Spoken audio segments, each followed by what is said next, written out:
말씀 이제 크게 두 가지 부분으로 나뉘어져 있죠.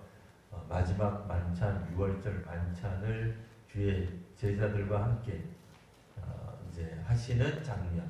두 번째는 이제 감람산으로 나아가서 예수께서 제자들에게 하신 말씀 중에 베드로가 이제 부인할 것을 이야기하시는 그런 장면, 이렇게 두 가지가 있습니다. 오늘 그 마지막 만찬에서 오늘 우리가 잠시 살펴볼 말씀은 기본적으로 우리 성도님들이 워낙 이 말씀을 평생 동안에 많이 보셨을 테니 제가 익히 잘 알고 있을 것 같은 그런 말씀은 일단 생략하고 불필요해서 말을 안 하는 게 아니라 생략하고 혹 우리가 주목해서 보지 못했던 것 같은 라고 이제 제가 추측하는 생각하는 그 부분을 몇 가지만 이렇게 좀 중점적으로 살펴보려고 합니다. 우리가 이제 성경상에서 6월절 만찬, 유대인들, 이스라엘 사람들이 6월절 절기를 종종 지켰습니다. 우리도 설날 절기 지키죠. 추석 절기 지킵니다. 크리스마스 이브는 혹 누구하고 보내십니까?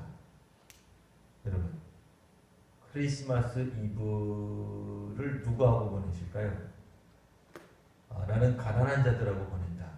그런 분도 있을 수 있습니다. 추석은 누구랑 같이 보내십니까? 나는 사회적 약자랑 같이 보낸다. 그럴 수 있습니다. 설날은 누구랑 같이 보내세요? 아파트 주민들하고 같이 보낸다. 불가능한 얘기는 아닙니다만 정답이 만약 공통적으로 들어가는 게 있다. 특별한 때 말고요. 보통은 누구랑 같이 지내죠? 가짜로 시작하는. 네? 가짜? 예, 가족. 예, 가짜가 아니라 가족과 함께 보냅니다. 이게 진짜 어려운 질문인데요.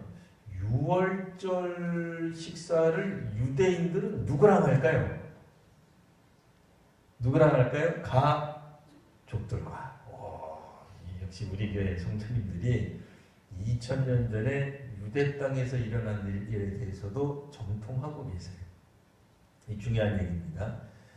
예수께서 이 6월절 만찬을 누구와 보내셨느냐? 당연히 가족과 보내셔야죠. 가족과 보내신 거예요, 사실. 근데 성경에 보면 제자들하고 보내셨잖아요. 그럼 제자들을 누구라고 여긴 거예요? 가족이라고 여긴 거예요.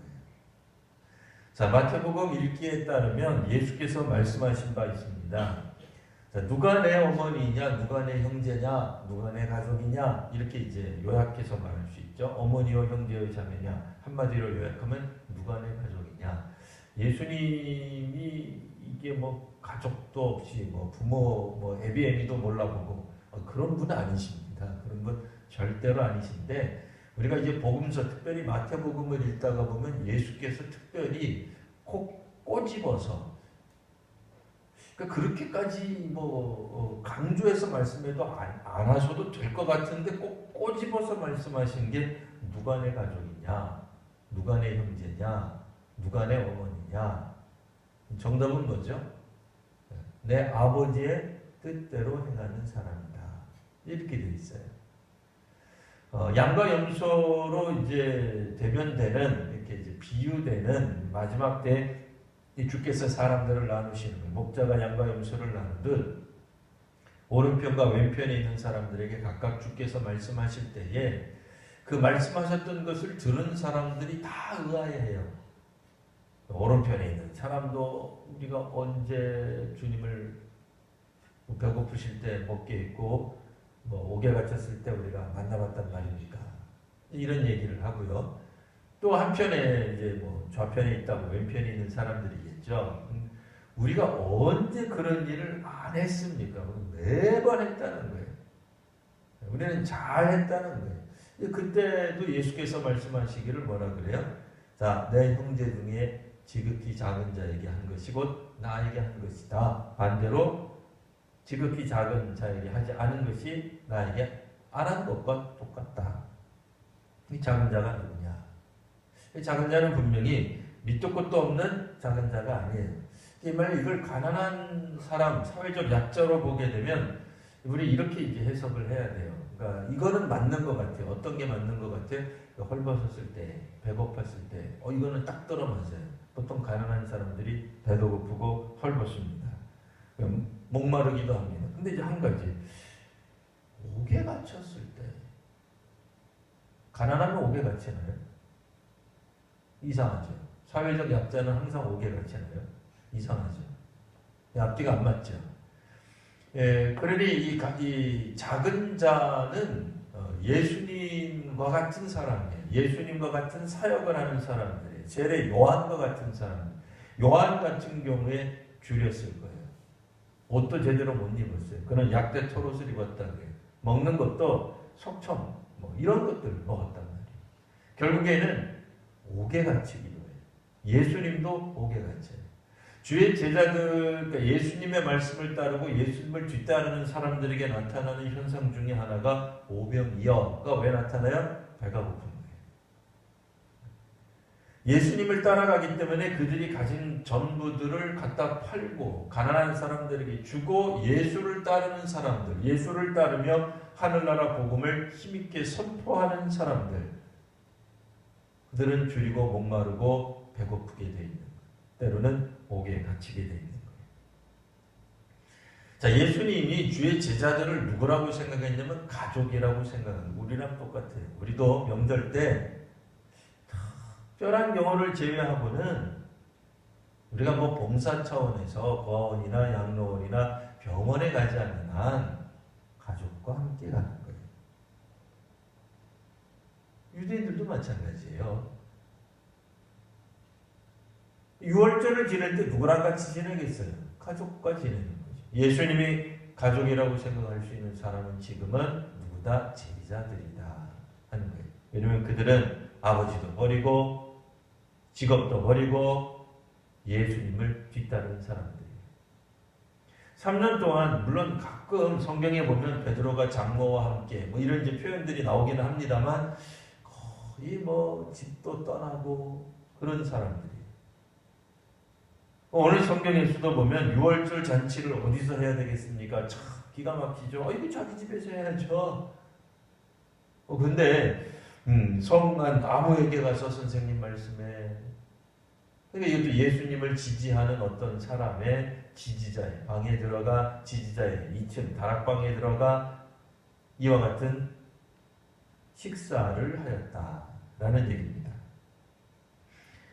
게다가 이제 그 29절쯤 보시면 예수께서 말씀하시기를 이제부터는 내가 내 아버지의 나라에서 새 것을 너희와 함께 마시는 그날까지 마시지 않겠다 하면서 아버지라고 하는 그런 단어를 같이 사용도 하십니다. 물론 여기서는 우리 모두의 아버지 이런 표현을 쓰지는 않았으나 예수님의 아버지와 더불어 예수님의 아버지의 나라에서 당신들과 여러분들과 주의 제자들과 함께 언젠가는 다시 먹고 마시는 날이 올 겁니다. 가족이라는 얘기예요. 예수님은 마지막 때에 그 모든 희망을 누구에게 거느냐? 가족에게 주시는 거예요. 제자들에게 주시는 거예요. 오늘 우리는 이렇게 말할 수 있습니다. 여러분, 목회자들은 이런 생각 많이 할 거예요. 한국교회가 참 위태롭다, 위기다. 선교사들도 그런 생각들 많이 합니다. 한국 선교가 위기다. 우리 성도님들은 한국교회까지 안 가시고 이쯤 생각하실 것 같아요. 우리 교회가 위기다. 자, 그러면 어떻게 이것을 극복할 것인가? 우리 민족, 우리 결의, 우리 교회, 한국교회, 우리 교회, 우리 집안 회복되려면 누가 먼저 살아야 돼요? 내가 먼저 살아야 돼요. 국민이 살아야 나라가 삽니다. 교회가 살아야 이 결회가 삽니다. 성도님들 한 분 한 분이 살아야 우리 구역이 살고 남선교회가 살고 여전도회가 살 수 있습니다. 우리가 한국교회를 혹은 한국을 걱정하고 세계를 걱정할 때에 실상 누군가가 뭐 미국의 대통령 혹은 뭐 러시아의 대통령이 이 모든 문제를 해결해 줄 물론 중요한 역할을 하는 사람들이면 틀림없어요. 근데 세계의 운명을 그분들에게만 맡길 수 있겠습니까? 그분들이 못하면 우리는 다 망하는 겁니까? 우리는 우리 자리에서 우리가 해야 하는 일을 여전히 하고 있어야 됩니다. 그런 측면에서 우리가 살아야, 내가 살아야 우리 가정이 사는 거예요. 가장들이라면 충분히 공감하실 겁니다. 뭐 오늘날에는 가장이 꼭 남자만 있는 거 아니에요. 여자도 가장이에요. 네. 내가 살아야 남편도 사는 거예요. 남편 입장에서는 내가 살아야 우리 아내도 우리 자녀들도 살아가는 거예요. 산다라고 하는 거는 지금 뭐 죽었다는 얘기가 아니잖아요. 내가 올바로 살아가야 바른 정신 가지고 있어야 정신 번쩍 차리고 있어야 그런 뜻이잖아요. 하나님 뜻에 합당하게 내가 살아야 되는 거예요. 예수님은 예수님의 사역에 몽땅 모든 것을 물론 아버지의 뜻에 맡기기는 하나 다음 세대 예수님 말고 다음 사람들에게 맡기고 가시는 거잖아요. 그게 누구예요? 예수님이 매번 나타나셔서 문제를 해결해 주시나요? 이건 이제 우리가 뭐 예수님, 뭐 살아계신 예수님을 안 믿는다는 뜻이 아니라 육신적으로 예수님이 나타나셔서 우리 교회의 문제를 해결하고 우리 가정의 문제를 해결하고 나의 문제를 해결하시냐가 아니잖아요. 기본적으로 주의 제자들에게 그 일들을 맡기십니다. 때문에 양과 염소로 나뉘게 되는 것도 내 형제 중에 지극히 작은 자에게 하는 지극히 작은 자는 그 시대에 무시당하는 사람. 거기서는 진짜로 사회적 약자예요. 그런 측면에서. 그런 의미에서는 가난한 자가 될 수도 있어요. 그런 의미에서는 당시에 종교적으로 존경받지 못하는 사람이 더 적절할 거예요. 바리새인들과 서기관들이 볼 때는 종교적으로 그렇게 칭찬받을 만한, 흠모할 만한, 따르기 싶은 뭐 그런 어떤 영성이 없는 그 존재가 누구야? 여자들, 어린아이들, 노인들, 가난한 사람들, 병든 사람들, 그런 사람들이잖아요. 그 사람들이 예수님 당시에 작은 자로 불렸던 사람. 그러니 예수님이 내 형제 중에 작은 자라고 불리우는 사람들은 누구겠어요? 오늘 우리 시대로 말하면 우리는 저 사람을 영적 지도자로 인정하기 어려워요. 그럼 작은 자가 돼버리겠죠. 작은 교회 목회자는 큰 교회 목회자에 비해서 작은 자가 되겠죠. 기도를 하는데 기도의 응답이 막 눈앞에 막 반짝반짝 나타나는 그런 사역자가 아니라 그렇게 못하는 사람이 되겠죠. 그런데 그들은 뭘 가지고 있어요? 복음에 대한 열정을 갖고 있어요. 하나님 나라에 대해 끊임없이 선언하고 있어요. 세례 요한처럼 외치지만 아무런 힘도 능력도 없이 옥에 갇혔다가 하루 만에 갑자기 창졸주간에 목에 베이는 운명에 처해지는 그런 작은 자들에게 한 것이 곧 내게 한 것이니라. 예수께서 하시는 사역과 동일한 사역, 물론 우리는 인간들이기 때문에 예수님과 똑같이 해낼 수 없어요. 절대로 없어요. 우리 한국어로 설명하자면 예수님의 발뒤꿈치 100만 분의 1도 우리는 못 쫓아갈 거예요. 극히 일부분의 진리만 겨우 선언할 수 있을 거예요. 겨우 선포할 수 있을 거예요. 그러나 그렇다선 치더라도 복음을 선포하는 사람들, 그들에게 예수께서 예수님의 사역을 맡기시는 거예요. 예수님이 왜 만찬을 하시면서 6월절 어린 양을 본인이라고 표현했을까? 너희는 내 살을 먹어라. 이거 예수님 별세하시고 이제 부활 승천하시고 난 다음에 로마 사람들, 이방인들, 심지어는 유대인들도 기독교인들을 박해할 때 종종 썼던 표현 중에 하나가 기독교인은 유아를 살해한다. 산채로 잡아먹는다. 어찌 그런 얘기죠. 예수님이 이 말씀을 하지 말았어야 되는데 오늘 말씀 뭐예요? 이것은 내 몸이다. 이것은 흘리는 바 나의 피다. 앞뒤 빼놓고 읽으면 얼마나 무서워요. 그죠? 앞뒤 빼놓고 읽으면 굉장히 공포스럽잖아요. 사람을 먹고 사람의 피를 말하고 이게 믿음이 없이 듣기 시작하면 되게 이상한 얘기예요. 결국 뭐야? 예수님의 생명, 예수님의 그래서 조금 다른 표현으로 말하면은 정신 이런 게 들어가는 거잖아요. 예수님의 예수님의 영혼 이런 것들이 결국은 누가 나누어 먹느냐? 제자들이 나누어 먹는 거예요. 제자들이 살아야 돼. 그래야 예루살렘 교회가 사는 거예요. 세계 교회가 사는 거예요. 그러니까 우리 주의 제자들에게 맡겨진 사명은 물론 교회를 갱신해야 됩니다. 자정할 수 있어야 됩니다. 근데 그 능력은 본인에게서 나타나셔야 돼요. 자기에게서 있으셔야 돼요. 안 그러면 예수님의 엄중한 심판의 선을 들을 수 있습니다. 그게 바로 화 있을진저 너희 바리새인들아 너희들은 하나도 움직이지 않고 아무것도 하지 않으면서 다른 사람에게만 요구하는 거죠. 실제로 예수님이 기대하는 것은 다름 아닌 주의 제자들이 안 믿는 사람들에게 제 기대를 거는 게 아니에요. 물론 모든 사람을 하나님은 사랑하고 계시지만 주님의 사명, 주님의 기대하고 하나님 나라의 열쇠를 맡기는 사람들은 바로 주님과 더불어 만찬에 참여하는 제자들이다. 라고 하는 얘기입니다. 자, 그리고 나서 이제 두 번째로 이제 제자들이 참여하고 감람산으로 갑니다. 감람산에서 무슨 일이 있었는지 일단 먼저 살펴보시면 31절에서 오늘 나와 있는 5절 말씀까지 한번 또 눈으로 살짝 보시면 예수께서 말씀하십니다. 오늘 밤에 중요한 건 뭐예요? 너희가 다 흩어질 것이다. 그런 얘기예요. 31절 내가 목자를 치리니 양의 떼가 흩어지리라. 그때 이제 베드로가 이야기를 합니다. 모두 주를 버릴지언정 나는 결코 버리지 않겠습니다. 사실 우리도 이런 대답을 희망합니다. 기대합니다. 이러면 얼마나 멋집니까? 이런 사람 있으면 일할 만날 겁니다.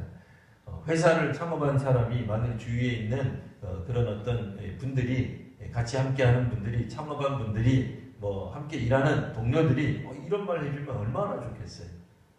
힘들다고 나는 도망가지 그렇게 말 안 하고 내가 주를 모두 버릴지언정 나는 결코 버리지 않겠습니다. 이거 정말 칭찬받을 만한 이야기죠. 근데 예수께서는 거기다 대고 이런 말씀하십니다. 오늘 밤 다 굴기 전에 내가 3번 나를 부인하리라. 이게 이제 책망이냐 비꼬는 거냐? 여러분 어떻게 생각하세요? 책망처럼 들리세요? 비꼬는 것처럼 들리세요? 둘 다 아니에요. 예수님이 베드로를 비꼬실 일이 뭐 있어요? 그죠? 비난할 일이 뭐 있겠어요? 웃기네, 네가 어디 두고 보자. 네. 그런 뉘앙스는 전혀 아니에요. 예수께서 지금 하시는 말씀의 의미를 우리가 이제 기본적으로 알아야 이제 우리로 다른 주의 동료들을 어떻게 대할지가 나와요.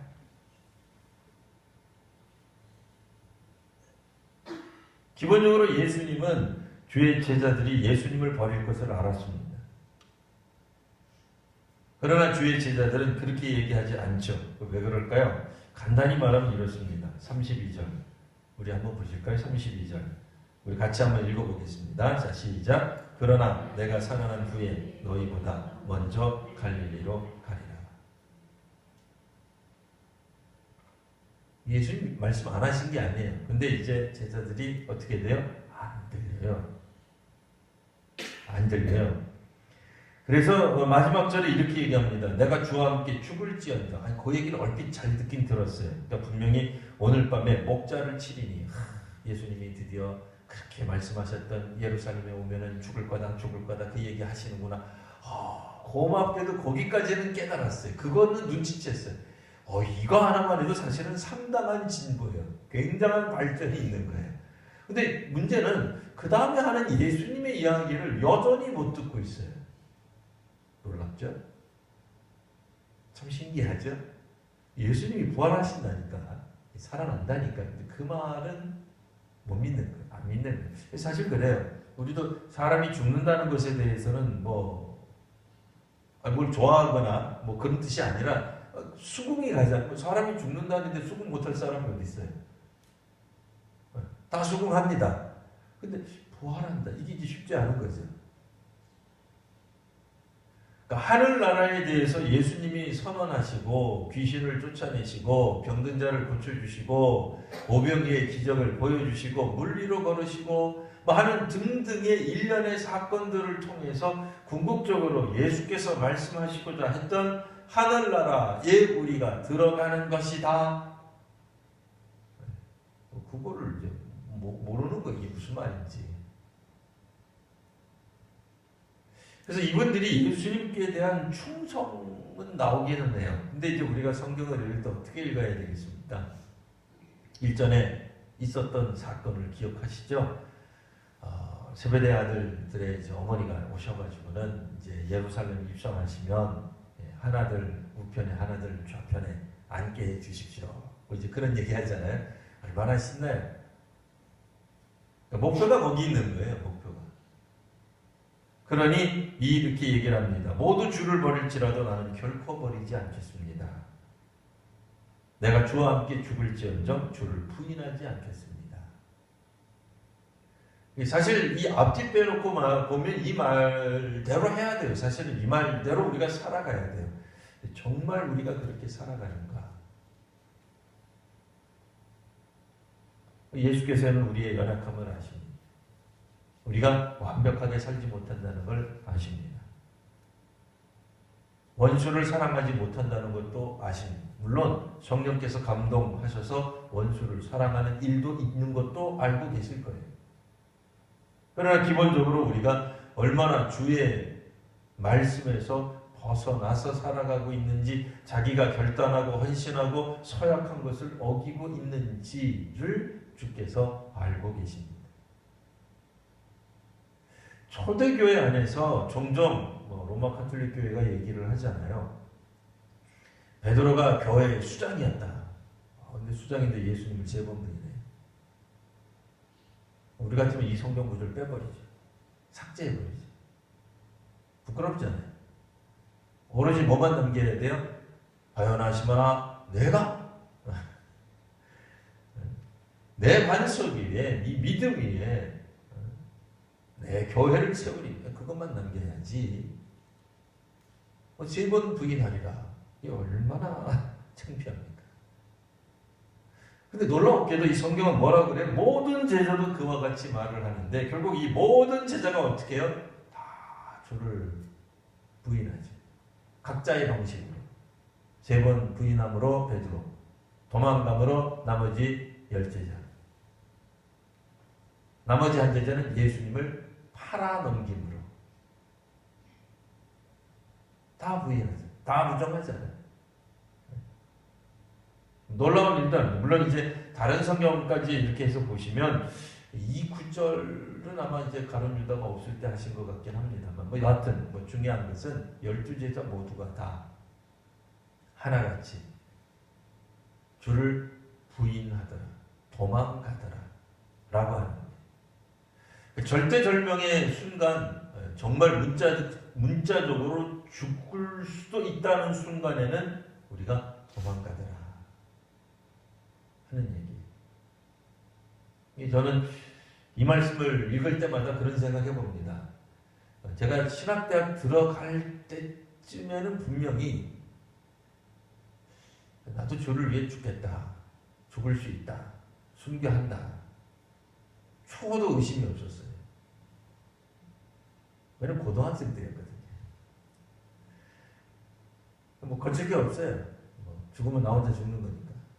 근데 지금은 믿음이 막 흔들려서 그런지 생각이 많이 복잡해졌어요. 내가 죽으면 우리 부인은 어떡하지? 우리 애들은 어떡하지? 네.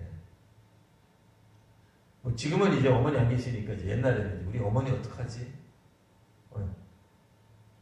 오만 가지 생각이 들더라 그 얘기예요. 그리고 또 무슨 생각도 들어요? 우리 교인들이 날 보고 무슨 생각할까? 내가 안 죽으면, 순교를 안 당하면. 그러니까 내가 순교를 당하는 이유가 교인들 때문인가? 교인들이 그냥 실족할까봐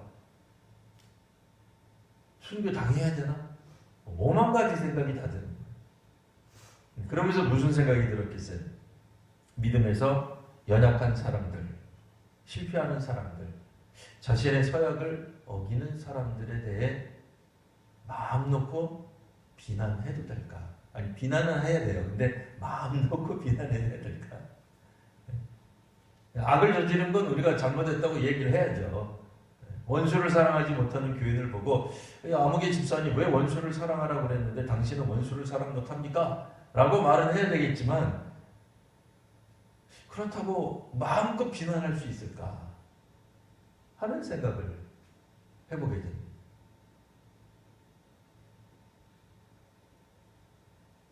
가룟 유다가 이제 주의 제자들로부터 비난받아서 죽었을까? 그렇지 않잖아요. 그렇지 않아요. 이제 11명이 이제 왕따를 시켜서 그렇지 않습니다. 그러니까 아마도 주의 제자들 누구도 그때는 뭐 정신이 하나도 없었겠습니다만 이제 성경의 흐름에 따라 보면 서로가 서로 얼굴 보기가 민망했을 것 같아요. 너 때문에 죽었어. 이렇게 얘기했을까요? 네가 문제야. 라고 얘기를 했을까요? 그러진 않을 거예요. 물론 이제 현대를 살아갈 때는 책임 소재를 이제 분명하게 하기 위해서 누군가가 책임을 져야 되고 누군가가 뭐 사과를 해야 되는 어떤 그런 문제들 때문에 이야기를 하겠습니다만 오늘은 이제 뭐 그런 이야기가 아니잖아요. 이제 예수님의 마지막 순간을 주의 제자들이 그렇게 예수님이 기대하고 가족이라고 여기고 또 좌우에 서게 되는 모든 사람들에게 이제 뭐 미래적인 일이긴 합니다만 마지막 종말의 때 일어날 일들에 대해 의인과 악인들이 황당해하는 그 사건 속에서 나타나는 존재들 결국은 다 주의 제자들이 이 땅의 교인들이에요. 우리 각자 한 사람 한 사람들이 베드로만 책임질 문제가 아니라 가룟 유대에 해당하는 사람도 같이 책임져야 되는 여기서 이제 죽지 않았던 그냥 멀쩡한 12제자로서의 가룟 유다입니다. 그럼 12제자만 이 책임을 져야 됩니까? 아니잖아요. 성경에 나오는 70명의 성도들은 책임 안 져도 되나요?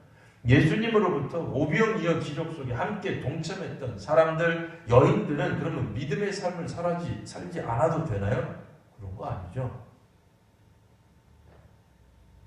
결국은 이 기독교를 형성하고 이 땅에 하나님을 물론 하나님은 하나님 자신을 드러내세요.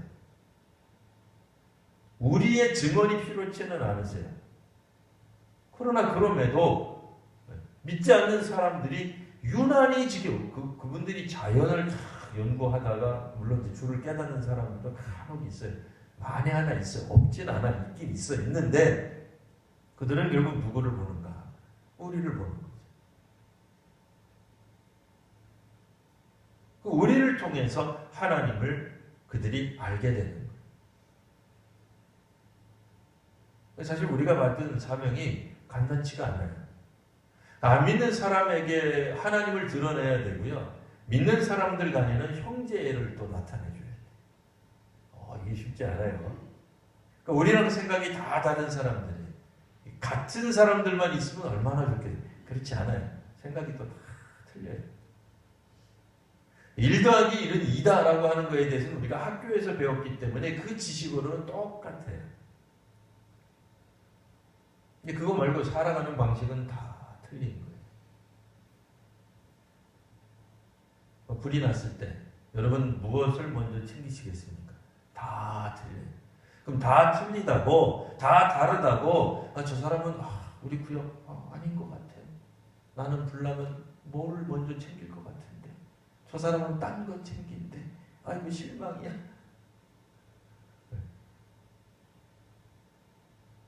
가장 소중하게 여기는 것들이 다 달라요.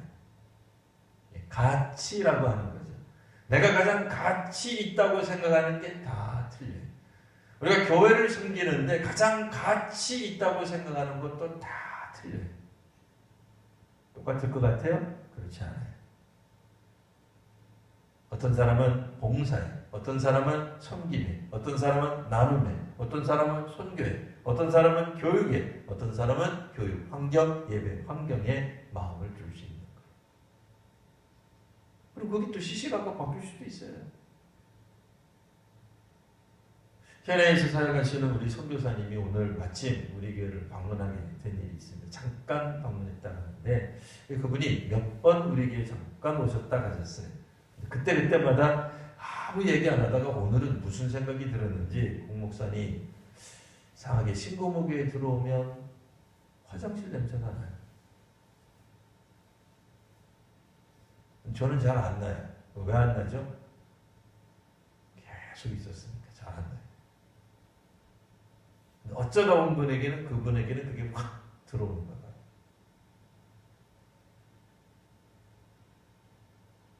생각하지 못했던 건데 무슨 생각이 이제 들었겠어요? 이거 우리 수리해야 되는구나. 어떤 분이 그러시더라고요. 남자 화장실 청소를 안 해서 그렇다. 청소했어요. 어저께 모 장로님이 장갑 끼고 구석구석 박박 닦아냈어요. 그래도 냄새가 나더라. 이 근원적인 문제가 있는 거죠. 사람이 그냥 겉으로 닦아서 해결할 수 없는 문제, 근원적인 문제가 있는 거죠. 뭐 어떻게 해야 되겠어요? 고쳐야 되는 거예요. 어떤 사람들이, 그러니까 저 같은 사람들, 저는 여러분들은 어떠신지 모르겠어요. 근데 저랑 비슷할 것 같아요. 저는 화장실 냄새가 난다고 우리 교회를 떠나야지 이런 생각을 안 해요. 여러분 어떠세요? 목사님은 담임 목사니까 그렇지. 글쎄 잘 모르겠어요. 교회에서 좀 냄새 난다고 저는 안 떠나요. 교회가 좀 춥다고 저는 우리 교회를 떠나야지 이런 생각 안 한다 이거예요. 저 장로님이 안 하면 저 화장실 청소 내가 해야 될 것 같은데 빨리 떠나야지 이런 생각 안 해요. 근데 어떤 사람은 그럴 수도 있겠다 하는 생각이 드는 거예요.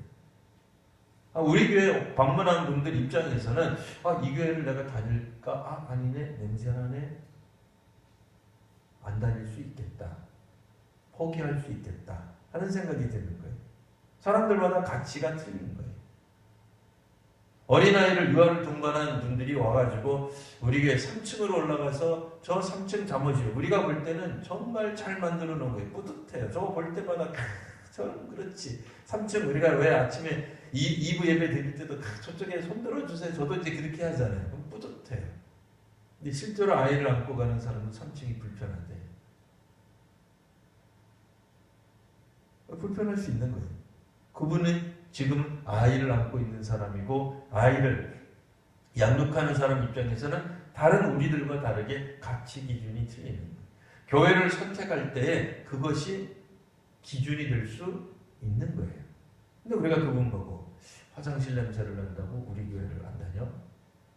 네가 그리고도 그리스도인이냐? 그러면 안 되죠. 가치가 틀린 건데, 생각이 틀린 건데, 그거는 그분의 사정에 따라 그런 거예요. 그 외에도 뭐 수많은 것들이 다 있을 거예요. 여러 가지 것들이 다 있을 거예요. 근데 그런 것들을 채워줄 수 있으면 가급적이면 채워주도록 해야 되죠. 뭐 애써서 그분들의 그런 가치 기준을 우리가 무시하고 나하고 생각이 틀리다고 잘못됐다고 비난할 필요는 없죠. 초대교회가 어떻게 하나가 될 수 있었을까? 서로 탓하면 아마 초대교회 공동체는 망했을 거예요. 이건 이제 저만의 상상일 수 있어요. 제가 성경을 읽으면서 상상키로는 초대교회는 예수님 돌아가시고 난 다음에 물론 이제 한동안 굉장한 우울 같은 그런 이제 분위기가 나타나잖아요. 예수님 부활하시기 전까지. 그런데도 책임을 추궁하거나 책임을 전가하지 않아요. 예수님 부활하신 다음에도 그래요. 왜 그랬을까? 자기들이 한 행동을 알기 때문에. 12제자가 겸손하면 나머지도 다 겸손해지는 것 같아요. 그죠? 최고의 엘리트 신자잖아요. 12제자. 근데 12제자가 성경에 딱 박혀 있는 거예요. 뭐라고요? 예수님 가장 중요한 그 순간에 12명이 다 버리고 그냥 도망가 버렸어요. 어떤 형태로든지.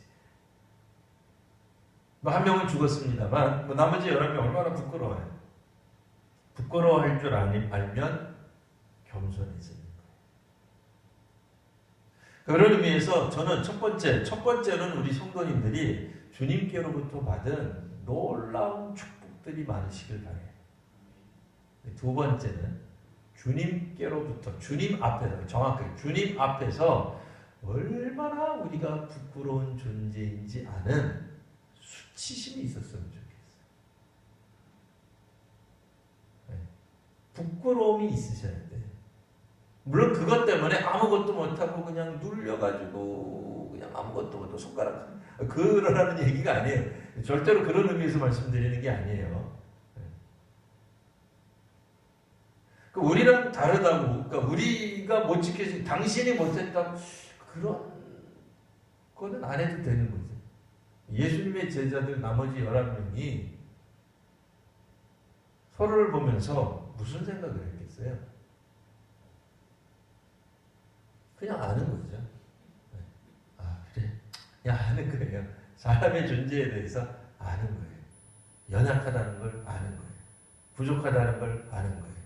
최고의 훈련을 받은 12명, 최고의 하드 트레이닝을 받고 예수님으로부터 직접 사사받은 최고의 12명. 근거리, 저 먼 거리에서 예수님을 겨우 한번 쳐다본 정도가 아니잖아요. 가장 가까이에서 예수님과 더불어 3년간 살아왔던 사람들. 그들에게 오늘 이 사건이 시사하는 바가 뭐겠는가?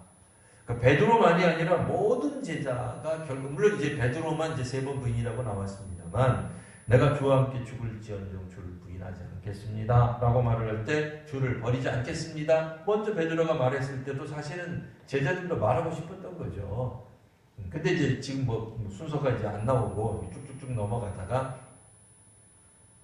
다음 나머지 제자들도 베드로와 같은 마음입니다 라고 하는 헌신이라기보다는 여기서는 이제 자랑, 자만, 허언 이렇게 돼버리는 거죠. 왜요? 결코 그런 일이 안 일어났기 때문에 그렇죠. 누구든 실족할 수 있습니다. 누구든 연약할 수 있습니다. 근데 끝까지 실족하고 끝까지 연약하면 그건 곤란하죠. 그러면 이제 그거는 가론유다가 되는 겁니다. 중도에 혹은 상당한 기간 동안 우리가 실족할 수 있는 것을 우리가 보고 있는 겁니다. 그러면 다른 사람들에 대해 우리가 어느 정도라고 말했습니다. 어느 정도 관대해질 수 있는 겁니다.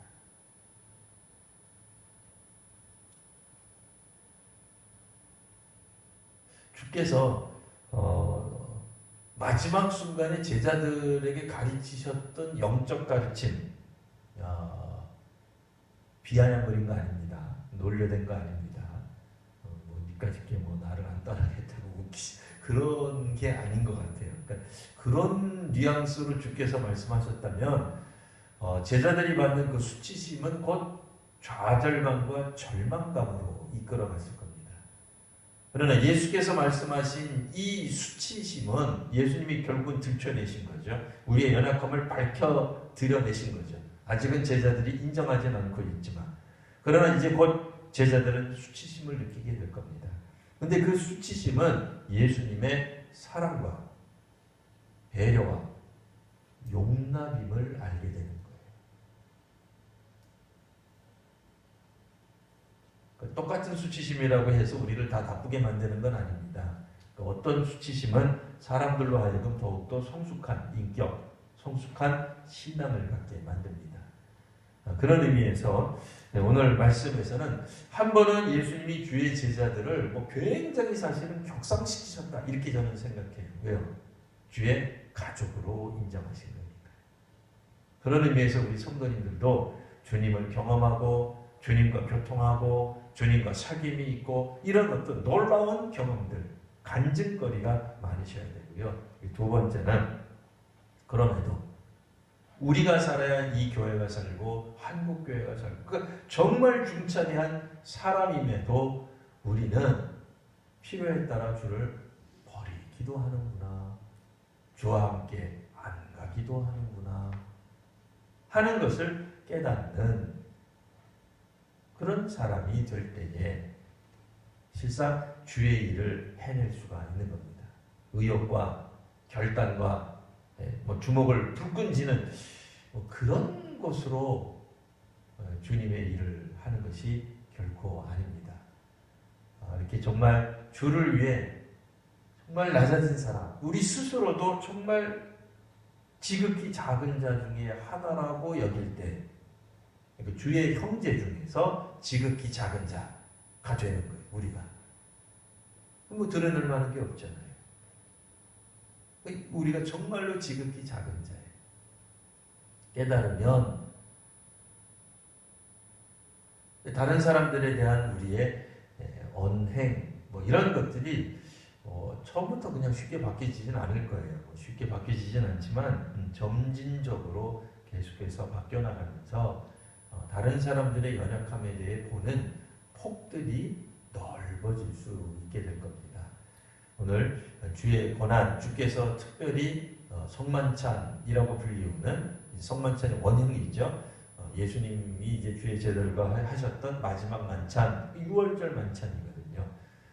그래서 예수님 자신을 6월절 어린 양으로 표현했습니다만 보통은 이제 거기에 이제 포커스를 두었어요. 대부분의 설교가. 근데 오늘 제가 이제 드린 말씀은 그건 이제 다 아는 얘기니까 일단 접어두고 예수님이 왜 6월절 만찬을 제자들하고 했을까? 형제로 여기시는 거죠. 가족으로 여기시는 거고 이제 주께서 별세하시고 부활 승천하신 이후에 이 하나님 나라 사역을 감당해야 할 주의 식구들, 가족들이 바로 제자들이기 때문에 그렇다. 그러나 이 제자들은 그냥 자기 헌신, 자기 결단만 가지고 되는 것이 아니다. 우리가 얼마나 연약한 존재인지를 알고 살아갈 때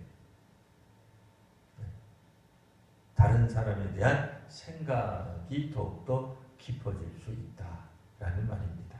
자, 오늘 이 말씀을 가지고 우리 함께 기도하겠습니다. 먼저 기도할 때 문자 그대로 우리가 살아야 우리 구역이 삽니다. 내가 살아야 남성교회가 혹은 안수집사가 혹은 당회가 사는 겁니다.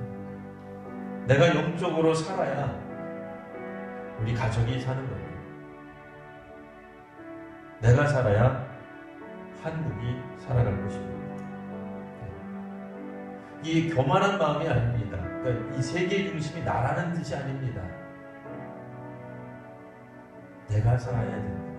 오늘 이 시간 나는 바로 예수님의 형제요 자매인 사람들입니다. 세상 모든 사람들이 어떻게 하든지 간에 나는 나에게 맡겨주신 사명, 그리스도의 제자로서의 삶, 모든 것을 버리고 주의 길을 뒤따라간 삶, 그 삶을 살아가는 사람이 되어야 되겠습니다. 이 시간 우리 함께 기도할 때 한국교회, 한국이 아니라 오늘은 지금은 나를 위하여 이 시간 같이 기도하겠습니다.